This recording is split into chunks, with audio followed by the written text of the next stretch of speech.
are back here on the GSMC Football Podcast. And for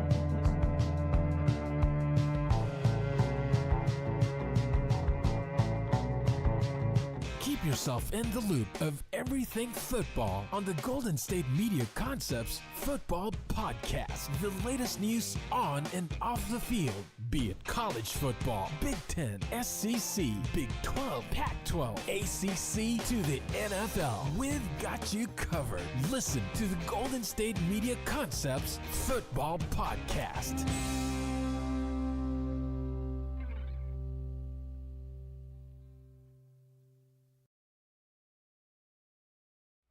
And welcome everybody to another edition of the GSMC Football Podcast, brought to you by the GSMC Sports Network.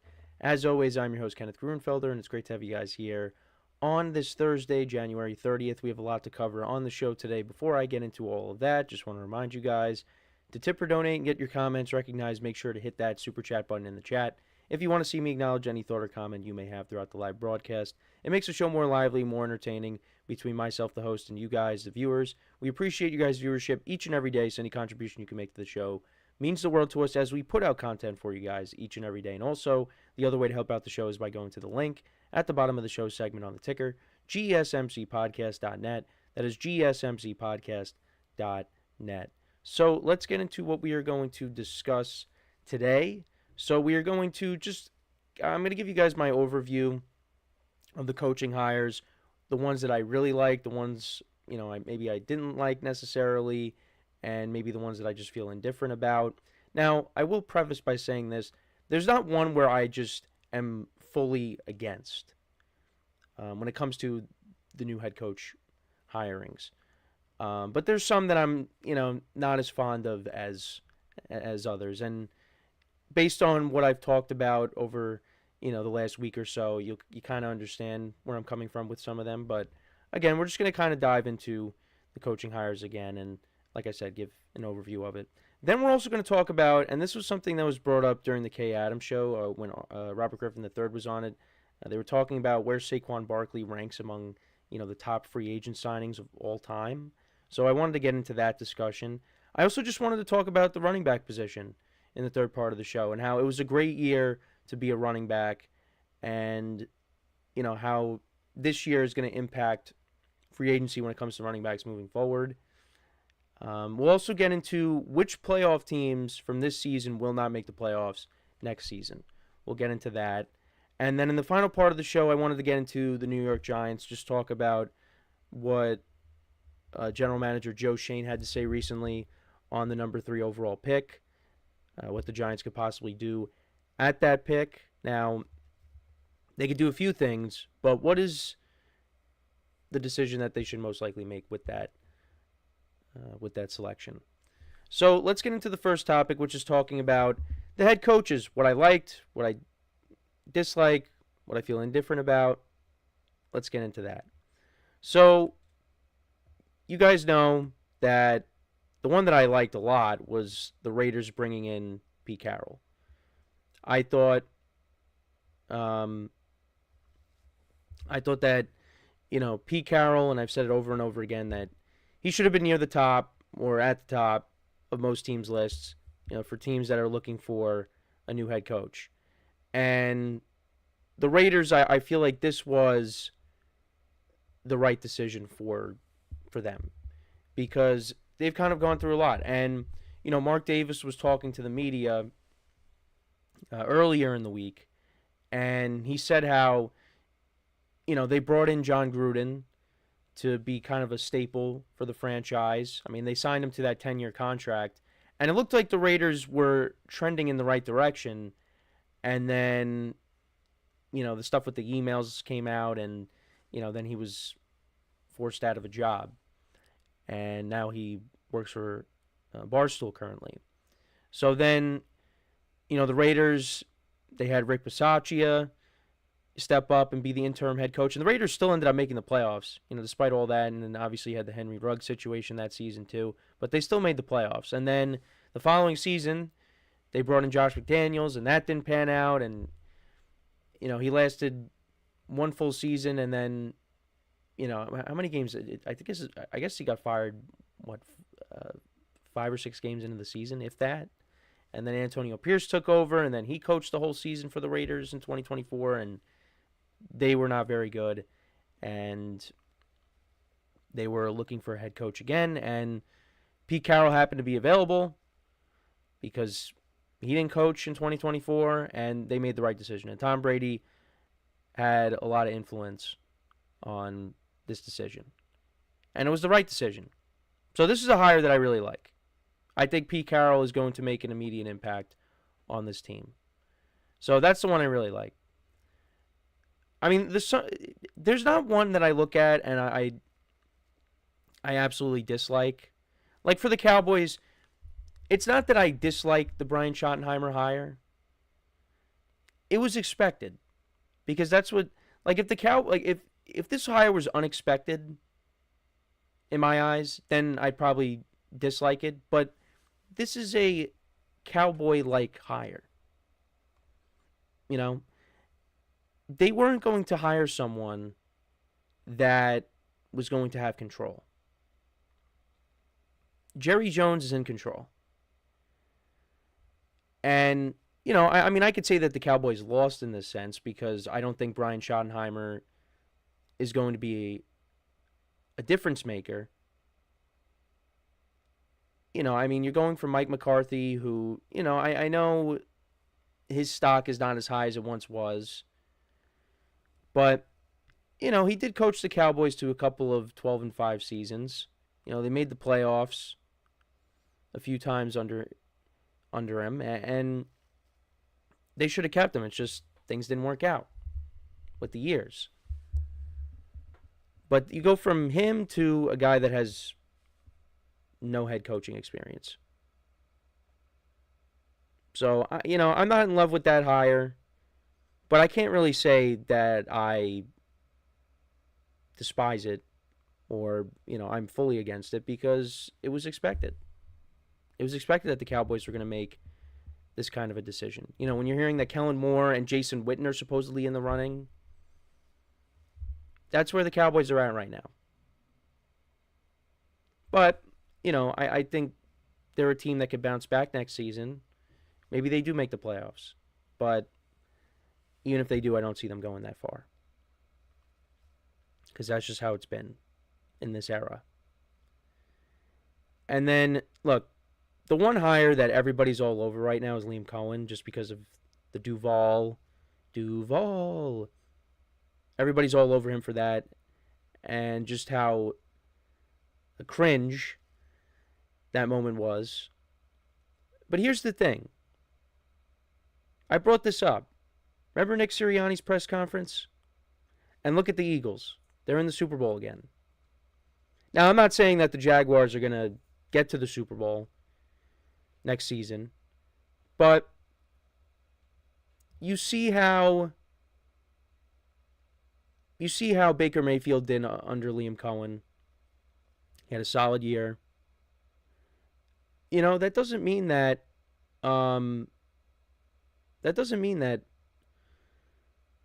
Trevor Lawrence can have a big year under Liam Cohen. Now, Trevor Lawrence, there's been a lot. We want to see more out of him. We do. Because his career has gotten off to a disappointing start. And could Liam Cohen step in and be the right guy? We'll have to wait and see. You know, ultimately, you know, like Aaron Glenn's press conference with the Jets. Really liked how he spoke. He looks like a guy that maybe this is the time that the Jets turn it around. But ultimately, it comes down to results on the field. Like Aaron Glenn, you could say he knocked his press conference out of the park. Liam Cohen, yeah, it didn't look right. Because of, you know, the Duval thing. But ultimately, it is going to come down to what your team does on the field. Now, back to Liam Cohen, yeah, did well with this Buccaneers offense. But now how is he going to handle being responsible for an entire team? You know, because it's not just the offense that was disappointing. It was the defense that was a disappointment as well. So, and I guess one thing that benefits the Jags is they do play in a weak division because it's the Texans and then it's everybody else. So could the Jags bounce back? I mean, look, 2023 they were 8-3 and then they collapsed. You know, I mean, you still got a lot of these guys on that team. You know, I mean, guys got hurt, guys underperformed.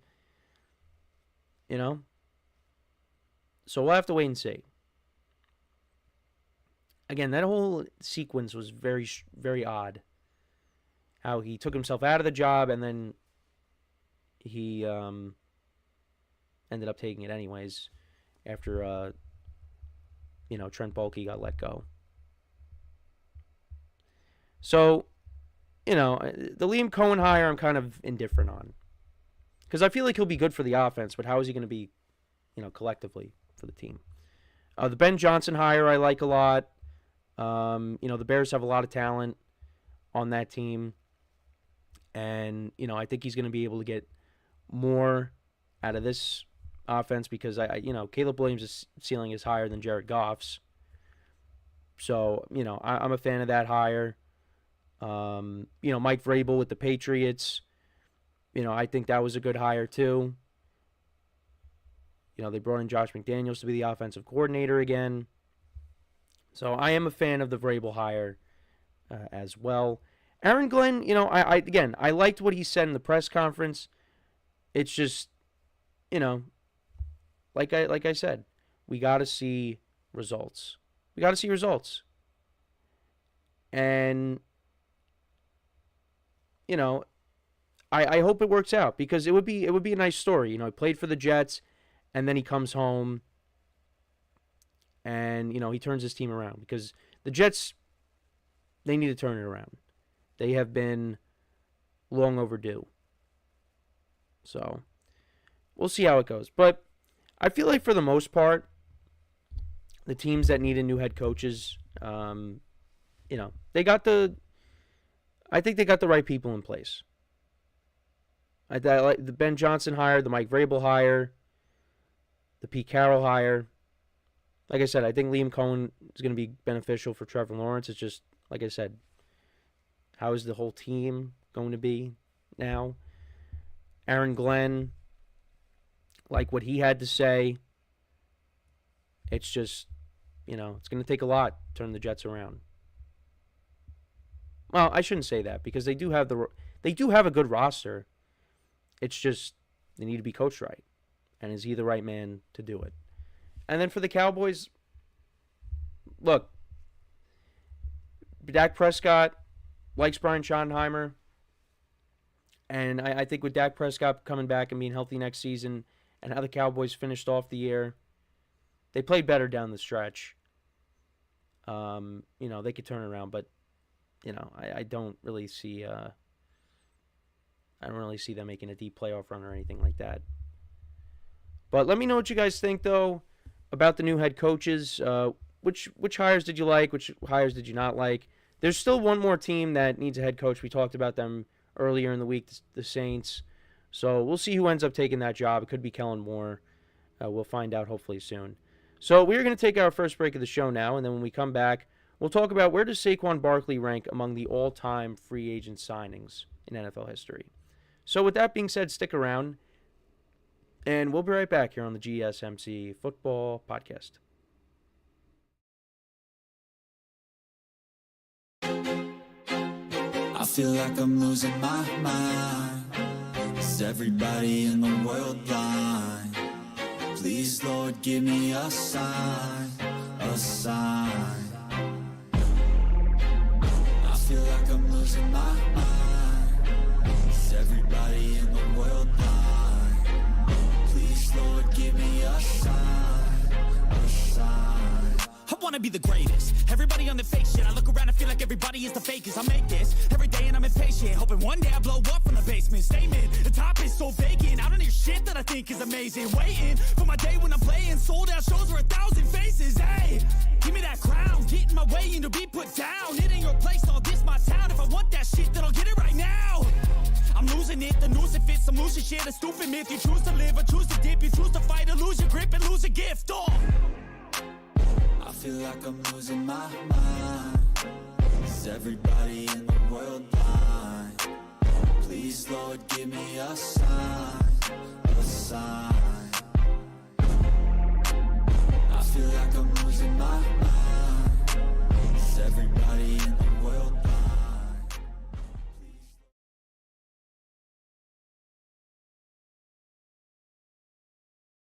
All right, and we are back here on the GSMC Football Podcast. And for the second part of the show, we're going to now get into talking about where does Saquon Barkley rank among the best free agent signings in NFL history. So CBS actually does have top 10 of the top 10 best signings of all time. So we'll kind of look at that and where would Saquon Barkley fit into that. Now, the thing with Saquon is the position he plays kind of hurts him. Because for me, in my lifetime, I would say the greatest signing of all time, it definitely would have to be either Tom Brady or Peyton Manning. And Drew Brees is also on there too, as well. So, and the quarterback position is the most important position. So for me, it would come down to, a quarterback. And, like for the Buccaneers, they had a lot of rough years. And then Tom Brady comes in, and the first year that they have him, they win the Super Bowl. Like with Peyton Manning, they didn't win the Super Bowl until his final year, and that was more on their defense as opposed to Peyton Manning. 2013, they did make the Super Bowl, but we all know what happened in that. And Drew Brees, of course, comes over from San Diego, the San Diego Chargers at the time, to New Orleans, and he did eventually win a Super Bowl with the Saints. But Tom Brady was like, they made the playoffs all 3 years. He was the quarterback. He won a Super Bowl the first year. I mean, it was unbelievable. And especially in a year during the pandemic, it wasn't easy. And he was able to get it done. Anthony Manzano in the chat, what's going on, man? Good to hear from you. He said, it seems like a lot of candidates for that job in New Orleans are pulling out now. Doesn't mean that the job is not as coveted as most people thought it was. I mean, I talked about this week. I mean, I don't think it's really that intriguing of a job, and because of the cap situation, and you got aging players on the team, and Derek Carr, of course, hasn't lived up to expectations. There's a lot of reasons why you shouldn't take the Saints job, as opposed to why you should take it. And then Anthony also says, was there any defensive players that made a huge impact on their team leading to a Super Bowl? Well, on this list here that CBS has, actually also Kurt Warner is on the list too. I mean, greatest show on turf.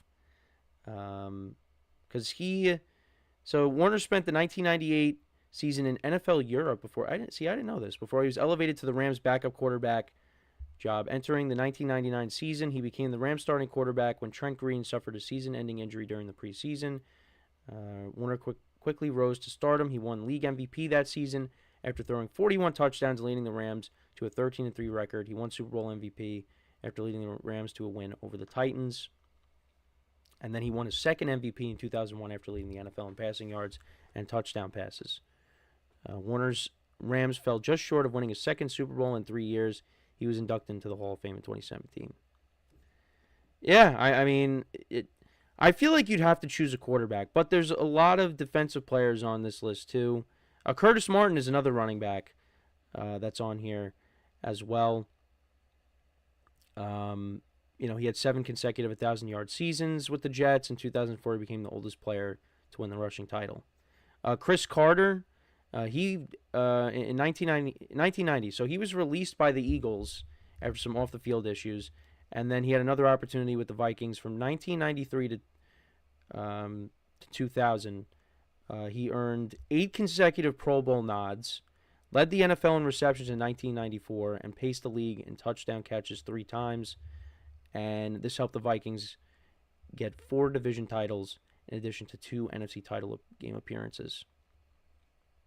But, like I said, there's other defensive players on here. You got Charles Woodson going to Green Bay. He had 8 picks during his first season in Green Bay. He had 38 interceptions in 7 years with the team. He won Defensive Player of the Year in 2009, and, he was a part of that Packers defense that won the Super Bowl for the 2010-2011 season. You got Deion Sanders, who went to the 49ers. Deion had his best season in 1994. 3 of his 6 interceptions were for touchdowns, and he won Defensive Player of the Year. Like I said, Tom Brady, Kurt Warner, Peyton Manning, Drew Brees, they're on here. Reggie White was actually number 1 on the list. He had 68.5 sacks and 6 Pro Bowls during his 6 seasons with the Packers. This is after leaving the Eagles to sign with them. He had 3 sacks in the Super Bowl to help the Packers defeat the Patriots, and this ended the Packers' 29-year drought. I mean, there are some big names on that list. But like I said, for me, I guess just because, like, I've grown up in a different era, that, personally for me, I'm looking at the quarterbacks because, Tom Brady and Peyton Manning, I mean, those were big deals at the time. Like, Drew Brees, obviously I was around, but I wasn't really, a football nut like I am now. But, the Broncos, they made the playoffs the previous year before they got Peyton Manning. Tim Tebow, he came in and was the starter. He didn't start out as the starting quarterback because I think, was it Kyle Orton that year? And then they switched over to Tebow. But regardless, it was Tim Tebow. And Tim Tebow led the team to a division title. They went 8-8. They win that playoff game against the Steelers. And then they got destroyed by the Patriots in the next round. But then they moved off of Tebow. They traded him because they got Peyton Manning. And that was the right decision. They made the playoffs every year. Peyton Manning was the quarterback. They got to 2 Super Bowls. They did win 1. Like I said, it was on the backs of the defense more so than Peyton. But Peyton took him over the top. He did. They at least got to the divisional round every year with Peyton as the quarterback. They at least had a first-round bye. So, yeah. And then, like I said, you had Tom Brady with the Bucks. I mean, that was an unbelievable turnaround for the Bucks when Brady came in because, with Peyton, he didn't necessarily bring over his guys. Brady did. I mean, Brady brought in Gronk. They signed Leonard Fournette. You brought in Antonio Brown. And on top of, the Bucks had a good defense. And actually, oh, wait, no. No, Shaq Barrett was not. Actually, no. No, Shaq Barrett was on that 2015 team, I think.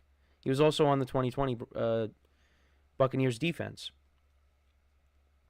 So, so there's a little connection there. But, yeah, I mean, for the Buccaneers to go from, being a team that consistently missed the playoffs to they made the playoffs every single year since Brady became the starting quarterback for them. And now, obviously, it's transitioned over to Baker Mayfield. We've gone from Tampa Bay to Tampa Bay now, although one and done for the Bucs this year. Brady really turned him around. So I like Saquon. Like for me, Saquon joined a team that was already loaded. And you could say the same thing about the Bucs because they had Mike Evans and Chris Godwin, but they weren't making the playoffs. Like the Eagles, they have made the playoffs. Now what is it? 4 consecutive seasons? 2021, 2022, 2023, now 2024. But they're already loaded. I mean, you have A.J. Brown, Devontae Smith. Jalen Hurts has... I mean, I know he took over as the starter in 2020, but since he started as the Week 1 starter back in 2021, the Eagles have been in the playoffs every year. The defense is pretty good. Saquon is a guy that did put them over the top. Has put them over the top. Peyton Manning got the Broncos over the top. Saquon has put the Eagles over the top. He has made that running game elite. And the Eagles' running game in the past has been good. Like last year, DeAndre Swift did a nice job. In the previous year, you had Miles Sanders and Boston Scott and Kenneth Gainwell. But Saquon Barkley has been the best by far It's not even close. With the season that he has had, I mean, if he helps the Eagles, if he has a big Super Bowl performance, I mean, that top 10 that I just read you, he's in that top 10. He has to be.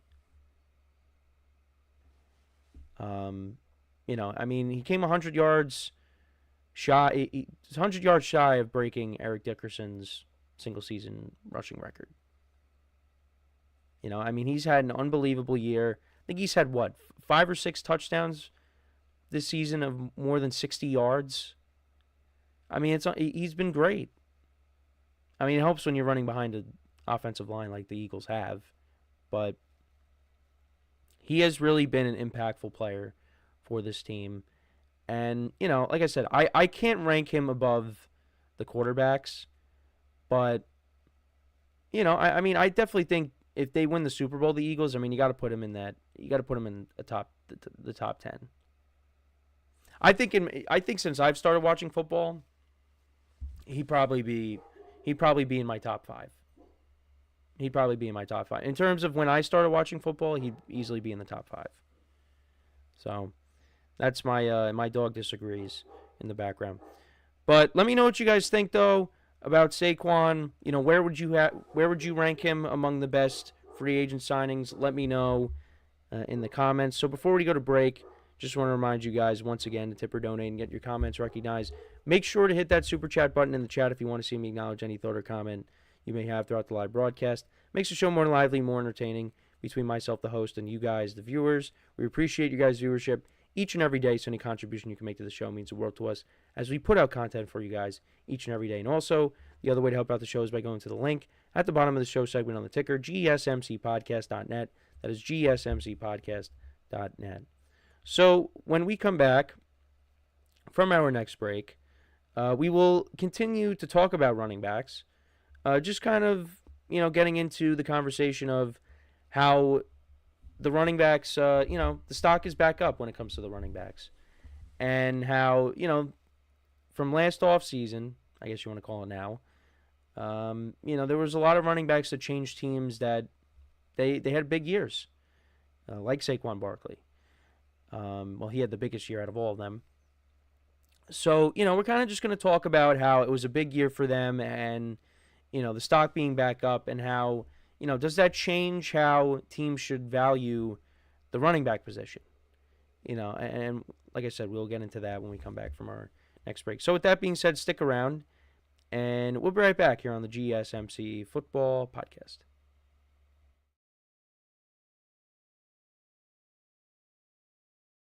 Looking for your daily fix of sports talk without having to pay for it? GSMC Sports Network is available on YouTube. Just search GSMC Sports Network. Get your fix of daily sports talk shows on YouTube, absolutely free. NFL, college football, NBA, MLB, MMA, UFC, fantasy football, and so much more. GSMC Sports Network has shows running all day long, with new sports shows starting every 2 hours. Just like on your favorite cable sports channel, except GSMC Sports Network is absolutely free. Just search GSMC Sports Network on YouTube to catch one of your new favorite shows, like the GSMC College Football Podcast, Chip Shot Football Podcast, Hoops and Heels Women's Sports Podcast, GSMC Basketball Podcast, and so many more. Check it out for yourself. GSMC Sports Network, now available on YouTube absolutely free. Search GSMC Sports Network on YouTube right now.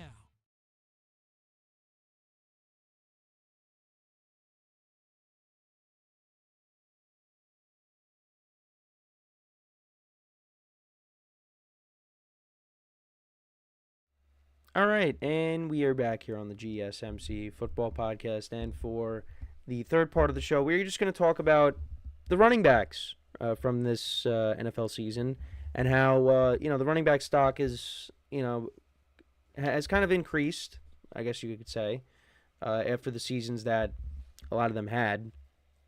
So there were a lot of changes when it came to running backs before the 2024 season. You had numerous running backs change teams, whether it was free agency, whether it was trades. And for the most part, it panned out. It panned out. Mainly, the biggest names, Saquon Barkley and Derrick Henry. Now, what I will say is, Saquon, I mean, obviously, you've heard me say it. I think all players are overpaid because of just the amount of money that, that is involved in sports. But for me, like, signings like Saquon Barkley and Derrick Henry, Derrick Henry, I think he's made less money than Saquon this year. But, for the Eagles and for the Ravens, for teams like that, you sign guys like Saquon Barkley and Derrick Henry, if they're available, to put you over the top. And that's where I guess like the argument comes in. Like the running back position, I think if you're a team where you're closer to rebuilding than you are competing for a playoff spot, for a championship, maybe you stay away from signing a running back. And you look to, maybe drafting one. For the Eagles and the Ravens, going into the year, these teams were Super Bowl contenders. And, well, obviously when they signed Saquon, I looked at them as, being that, and also the other moves that they made this offseason. But, like I said, these moves were made to put them over the top. Now, for the Ravens, they unfortunately got knocked out in the divisional round. But Derrick Henry, I mean, if it wasn't for Saquon Barkley, Derrick Henry would have had the best year running back has had in 2024. But that's kind of how I feel. If you're a team that has a chance to win a title, you go out, and if you're looking to upgrade at the running back position, then you go out and you get that said running back. And the Eagles and Saquon Barkley, that was a perfect match. And I think the same thing goes for Derrick Henry and the Ravens. Derrick Henry had a great year.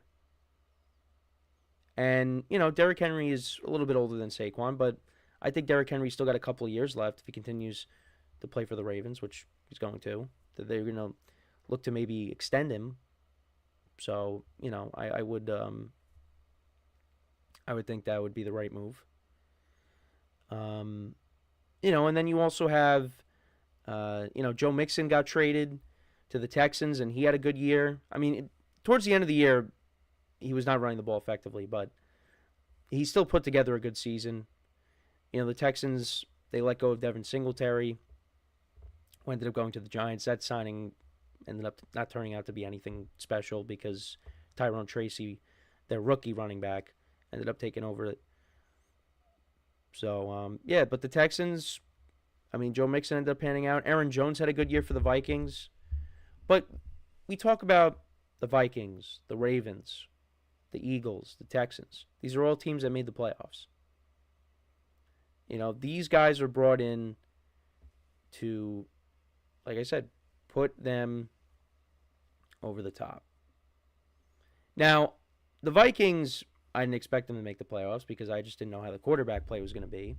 And Sam Darnold went out and he put together a really good year. And, Aaron Jones was a part of that. So, now we'll see what happens with Aaron Jones because, he could be going elsewhere. Actually, the other running back I forgot to mention, and how could you forget, is Josh Jacobs. And Josh Jacobs played for a team that made the playoffs in the Green Bay Packers. The Packers for a moment had Aaron Jones and Josh Jacobs. And a part of me does wish that they were able to work things out and keep both of them because that would have been a heck of a duo. Now, Emmanuel Wilson, as the number 2 back, it's not bad.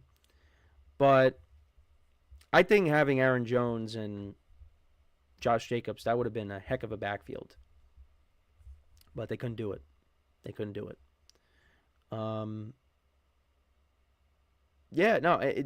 These teams really knocked it out of the park with these running back signings.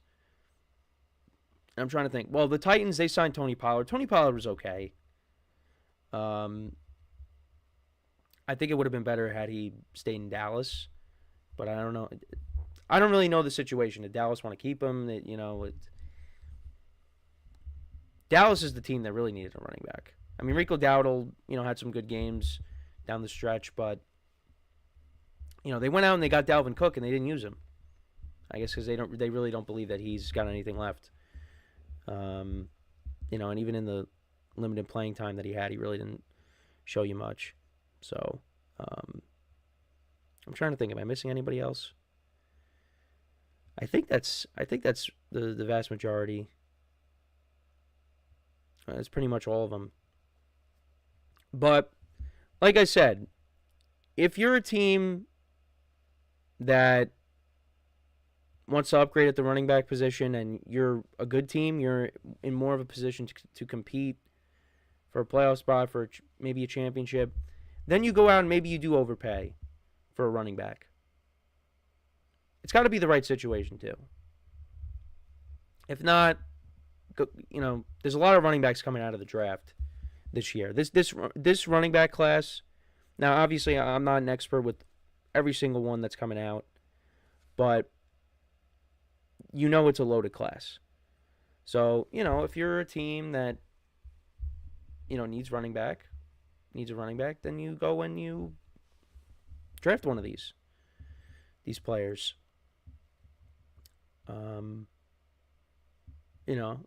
Like Ashton Genty. We'll see where he ends up. But I mean, it really was a great year. And obviously you heard all those rumblings of the running backs. I think they were having like private meetings because teams were not willing to dish out, exorbitant amount of money to pay for running back services.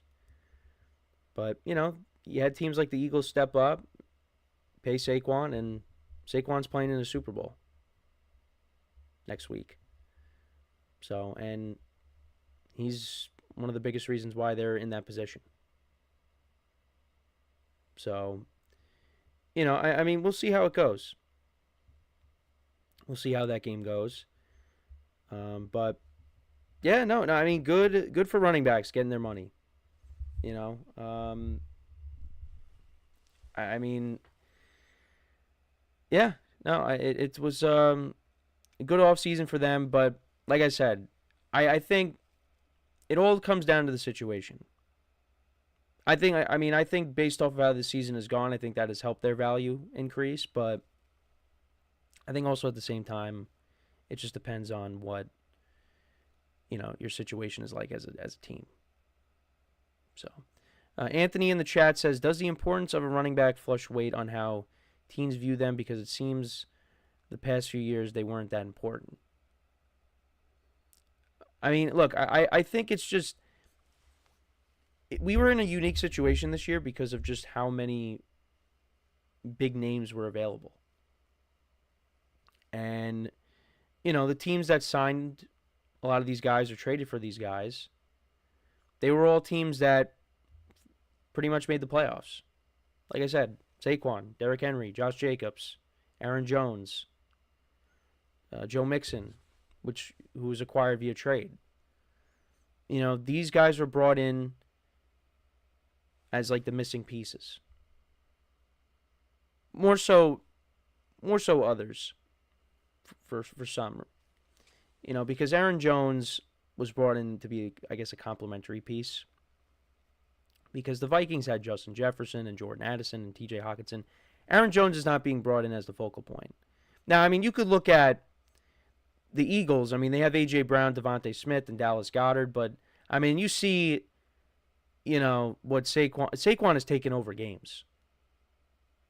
And if the Eagles don't have Saquon, I mean, are they even in the Super Bowl? I don't know. Derrick Henry, you could look at as maybe being, I mean, obviously you got Lamar Jackson who could also run with it, but Derrick Henry is, I guess, the co-focal point to the Ravens offense because they are a run-first team too. But, yeah, like I said, some were brought in to be complementary pieces. Some of them, were brought in to be, the focal point. And, yeah, I mean, we'll see if this trend kind of continues, in future years. But, yeah, I mean, what a year for running backs, seriously. I think teams should value the running backs a little bit more. But again, if you have other needs that you need to address, like there's more important positions than running back. Mainly the quarterback. You're not going to overpay for a running back if you don't have a quarterback. Unless you draft one. Like the Commanders, you had Brian Robinson Jr. already in place, but you drafted Jaden Daniels, and then Austin Eckler was another running back that changed teams. They brought him in, to be the receiving back. They also used him on special teams too.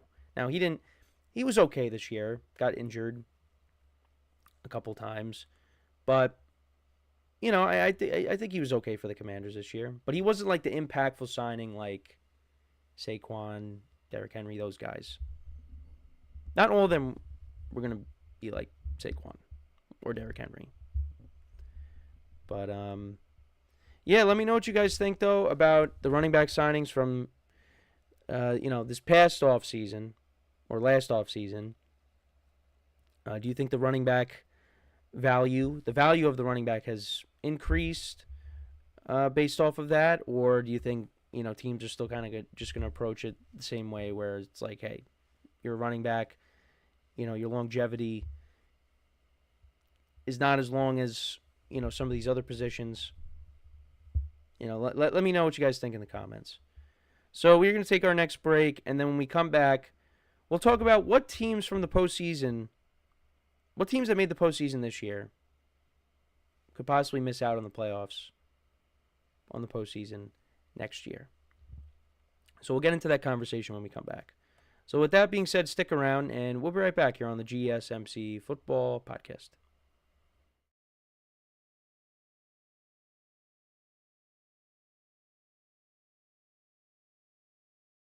For the best and latest podcasts available anywhere, go to the podcast app on your cell phone and type in GSMC to access free content-rich podcasts on health and wellness, book reviews, sports, entertainment, relationships, social media, movies, technology, finance, and even weird news. Subscribe and download the GSMC Podcast Network's family of shows, available everywhere podcasts are found.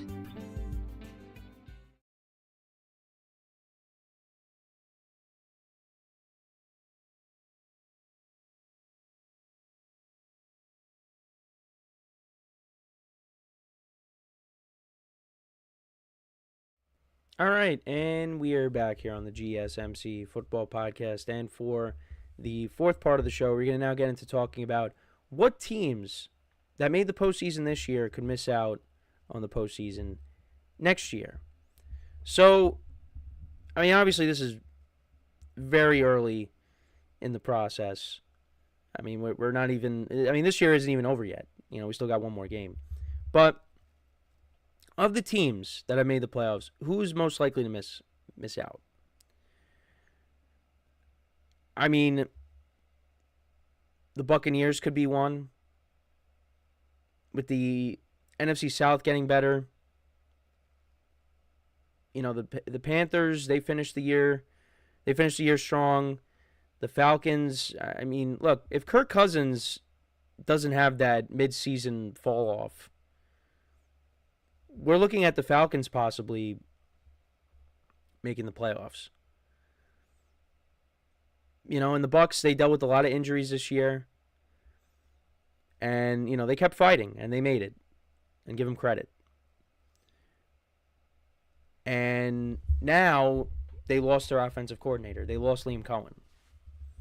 So now Baker Mayfield has gone from Dave Canales to Liam Cohen. And we'll see what they do there. But, the defense, they need to revamp that defense. They really do. I could definitely see a scenario where the Bucs miss out. I can. Just because of, the increase in competition in the division. You lost Liam Cohen as the offensive coordinator. Maybe Baker Mayfield struggles next year. Maybe they don't revamp the defense. So, I think that's the side of the ball that they need to address because, you got the running backs. You still have a pretty good offensive line. Baker Mayfield is your quarterback going forward. The receiving core with Mike Evans and, we'll see what they do with Chris Godwin if they bring him back. But even if you don't, you got Jalen McMillan.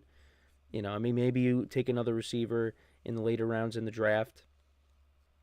But, they got Cade Otton, who's a decent tight end.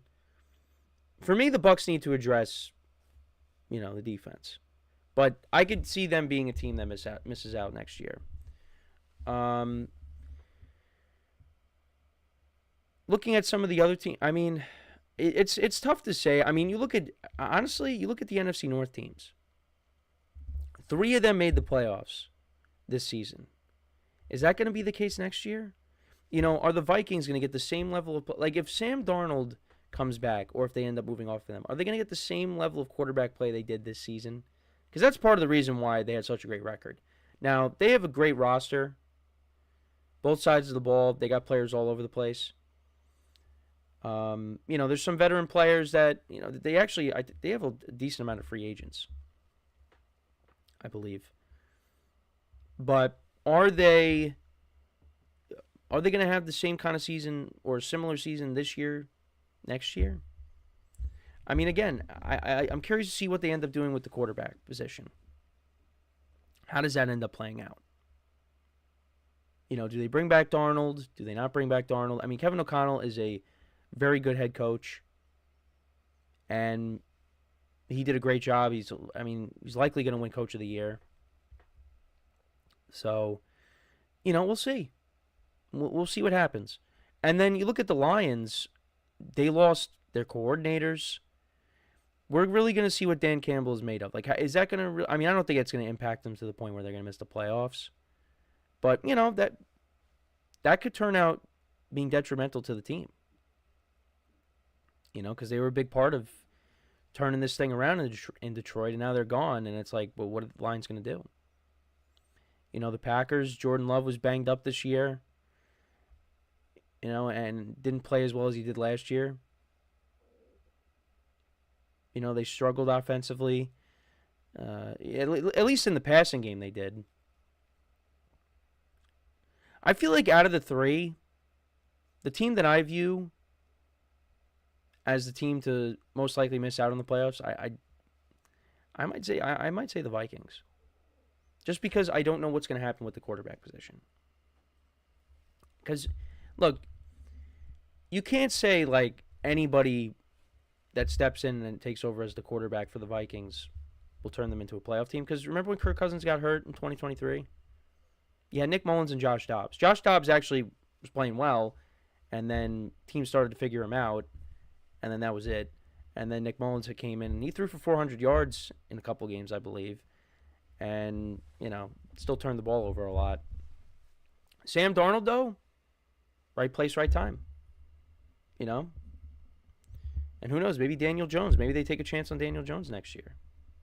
Well, really what's going to happen is it's either they keep Darnold, move off of him, and then J.J. McCarthy steps in. So, actually, a team that I could see missing out on the playoffs next year, the Steelers. I think the Steelers is a team you could look at and say they... Now, that doesn't mean if they miss out, they're going to finish with a losing record, because we've seen them, finish at 9-8 and miss out on the playoffs. So, and I thought that was what was going to happen this year. 9-8 and miss the playoffs. But no, they went 10-7 and they made it, and they got knocked out in the first round. And kind of similar to the Vikings, what's the quarterback situation going to be like next year? Are they going to keep Russell Wilson? Are they going to keep Justin Fields? I talked about how, Art Rooney II spoke on it, and he said that, it's more likely that they're going to keep one over the other and not keep both, which makes sense. And I did have somebody in the comments say that they committed to Justin Fields already and that I should keep up, which, all right. I responded and I said, where did you see this? And, I went and double-checked. And even though I knew there wasn't a decision that was made, because we would have saw something. I was going off of what Art Rooney II said. So I don't know what this individual saw that I didn't see, unless they work for the team or something. They got inside sources. I don't have those kinds of. I don't have that access. I don't have those sources. So, the Steelers I could see. I mean, you also got guys getting older on the defense. You know, they need to have a big offseason in terms of getting more elite talent on the offensive side of the ball, because they lack explosiveness with this offense. I know I just said the defense is getting older, so maybe you could point to that, but the defense is still going to be good.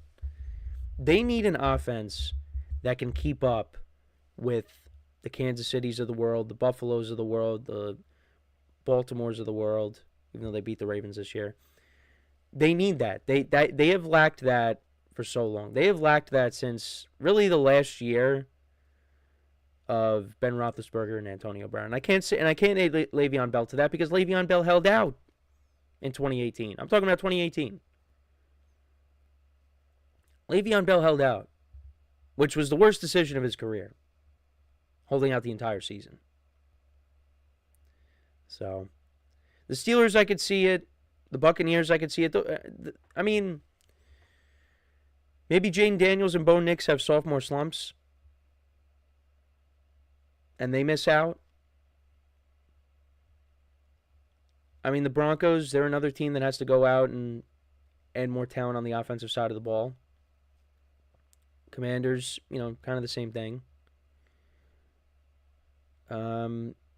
You know, the Rams, it's possible, depending on, you know, if Stafford and Kupp come back. I mean, I think if Stafford, you know, left or retired, then, you know, obviously the Rams are kind of left in no man's land. Like, what are they going to do at quarterback? I mean, the defense showed improvements this year. You know, they got a young defense, a young defensive line. And, you know, it started to play better. And, you know, if it wasn't for the snow, I mean, the Rams could have been playing in the championship game. So I could see them missing out on the playoffs, possibly. But, you know, the Eagles, the Chiefs, the Bills, the Ravens, I mean, I pencil them in for the postseason next year.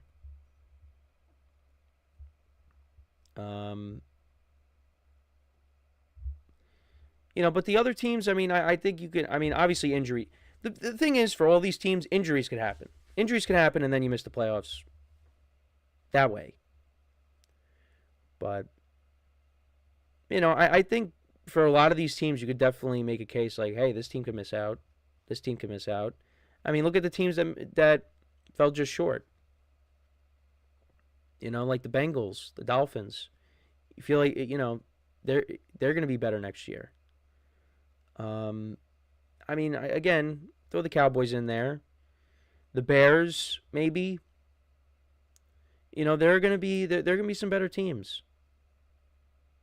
So, you know, and also I didn't mention, you know, the Chargers and the Texans. I mean, I think the Texans, I still pencil them in as the best team in the division. The Chargers, I mean, I think the Chargers are going to be better, and you know, that maybe they were. You could look at them as being a team that was ahead of schedule. So, you know, I could see them making it. But, like I said, injuries can happen. And that could derail your season.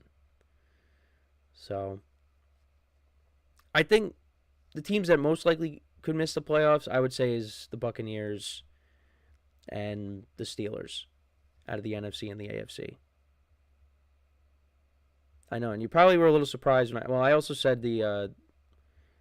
some of the NFC North teams. Well, I said all the NFC North teams, but I like I said, out of the three, the Packers, the Vikings, and the Lions, I would say the Vikings. I think could most likely miss out, just because the quarterback play, and you know that kind of hurt me this year because I didn't have them finish with that good of a record. And then Sam Darnold went out and had his year, and wasn't a good prediction.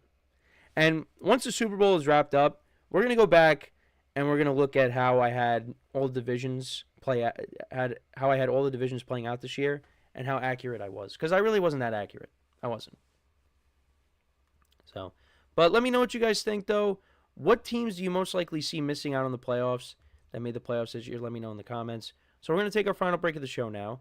And then when we come back, we'll talk about the New York Giants. We'll talk about Joe Shane, some comments that he had on the number 3 overall pick, what the Giants can end up doing with it. So for one final time today, stick around, and we'll be right back here on the GSMC Football Podcast.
All right, and we are back here on the GSMC Football Podcast. And for the final part of the show, we're going to talk about the Giants and, just some comments made by Joe Shane recently, the general manager, on what the Giants could potentially do with that pick, with that said pick.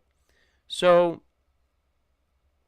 this is a big decision for the Giants. This is going to affect jobs because Joe Shane and Brian Dable have been given at least one more chance to, get this right. And first, let's get into what Joe Shane said.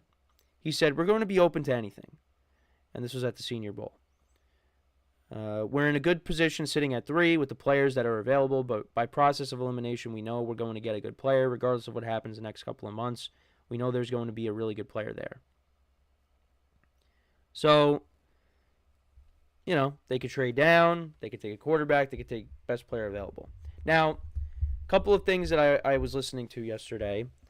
So my friend does a podcast based on college football, and he said that he's not in love with the 2 quarterbacks that could be taken in the top 3, Cam Moore and Shedeur Sanders. And I feel like that's kind of been I guess it's the consensus on those 2 guys, that these 2 players, these 2 quarterbacks are not generational. And then on the other side, I was listening to, radio stations by me, and you have people saying that you got to take the quarterback. You got to take the quarterback. You can't mess this up. So, for me, I look at it this way: if they're not looked at as difference makers, and there's other players that you could look at, like there's Abdul Carter, who is possibly looked at, like my friend looks at him as the best player in the draft, the edge rusher out of Penn State. You got him, you got Travis Hunter, and then you got Tataroa McMillan from Arizona, the wide receiver. He looked at those guys as generational players. And the Giants have the 3rd pick.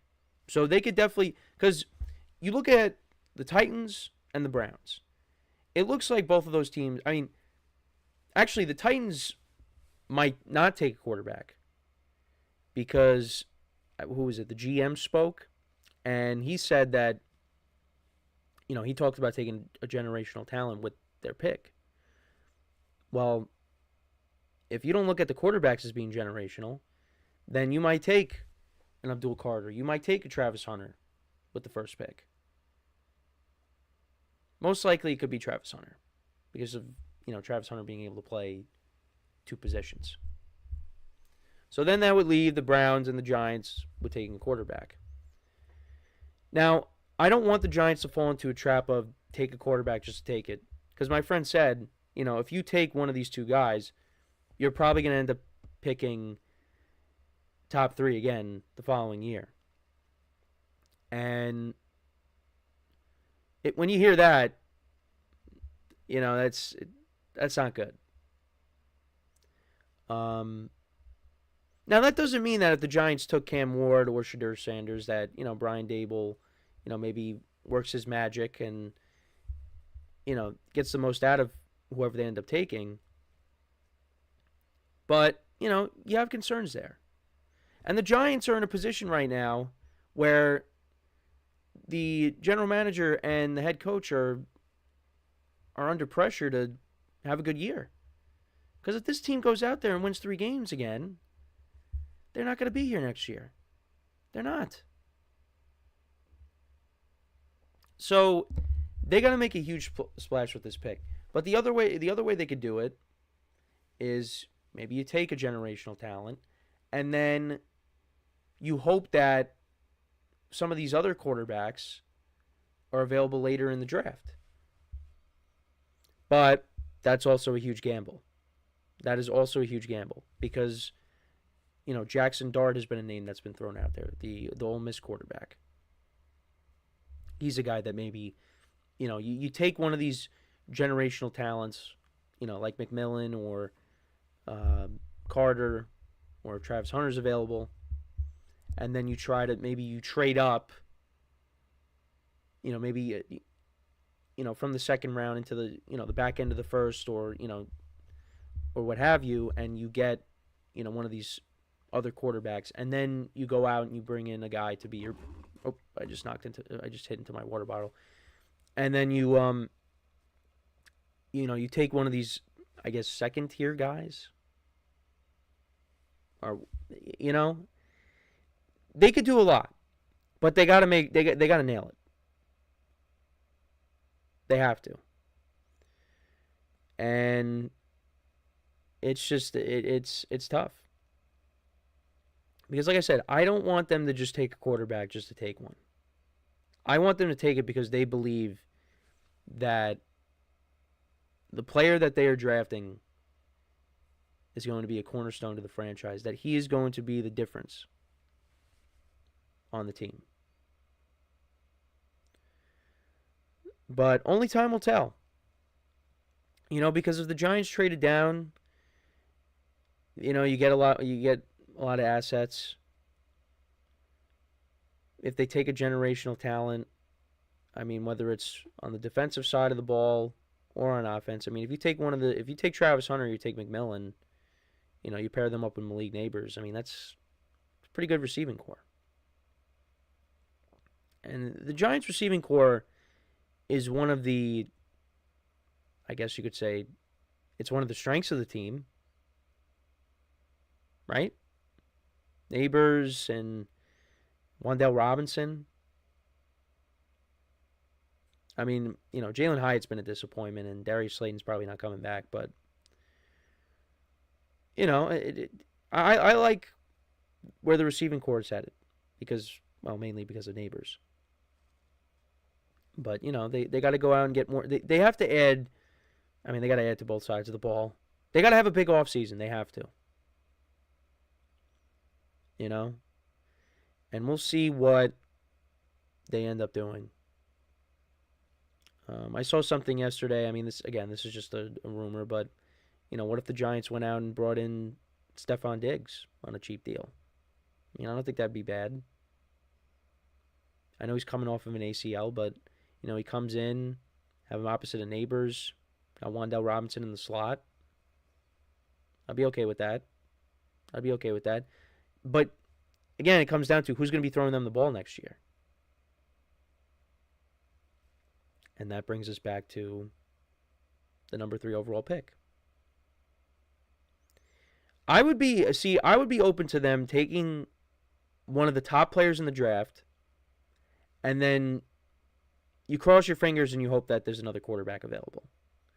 But the thing is, we saw last year. Now, it turns out that really the teams that reached on quarterbacks, they weren't reaches.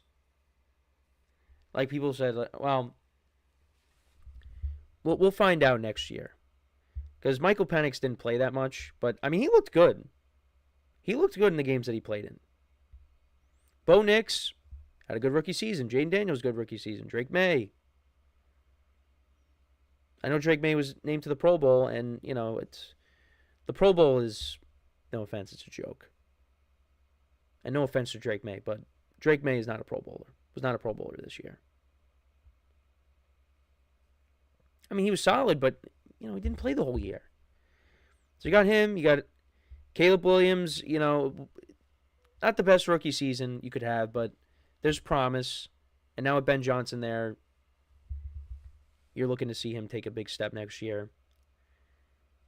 Yeah, I mean, the rookie QBs were solid this year. And some of them were reaches at the time. So now, I mean, we'll see what happens with J.J. McCarthy next year. You know, he was the one that didn't really play because he got hurt. But this is not as loaded of a QB class as last year. So, we'll see. You know, I mean, there definitely will be a reach with the quarterback. I mean, the Jets need one. The Browns and the Titans are picking in the top. I mean, the Raiders need one. The Steelers kind of need one. They need a young guy to sit for a bit, I guess. I mean, that's just what I'm thinking off the top. The Seahawks need one. The Rams, you know, I mean, the Rams need one just because they need one. They need the future to sit behind Stafford because, you know, if Stafford comes back, I mean, Stafford's not going to play for that much longer if he does come back. But I think Stafford's going to play. Stafford's going to play.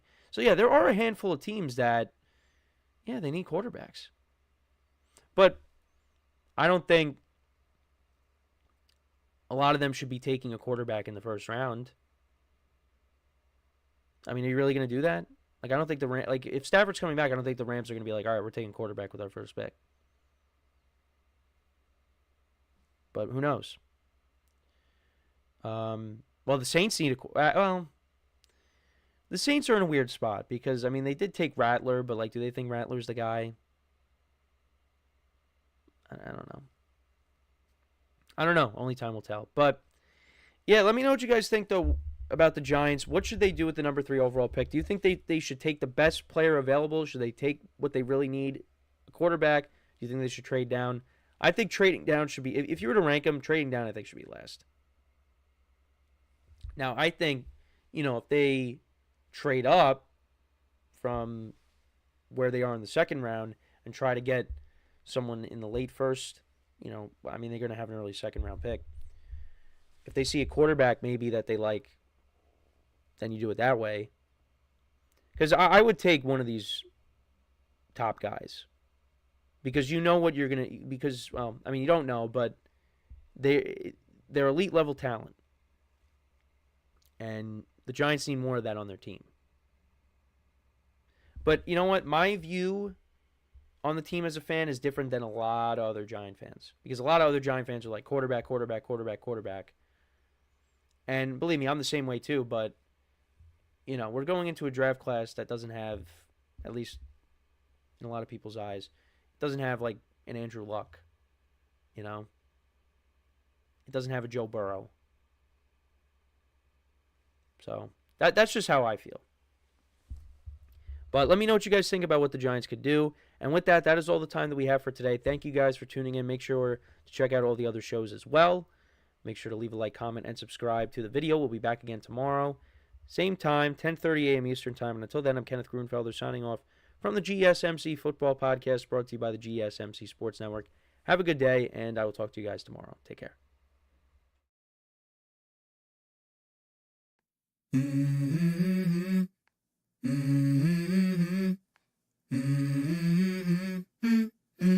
Let's go. I wake up to a little bit of drool on my pillow, feel like it's gonna be a bad day. Yeah, I'm tired of shit, and the coffee ain't hit yet. Damn, ain't that great. I don't wanna go to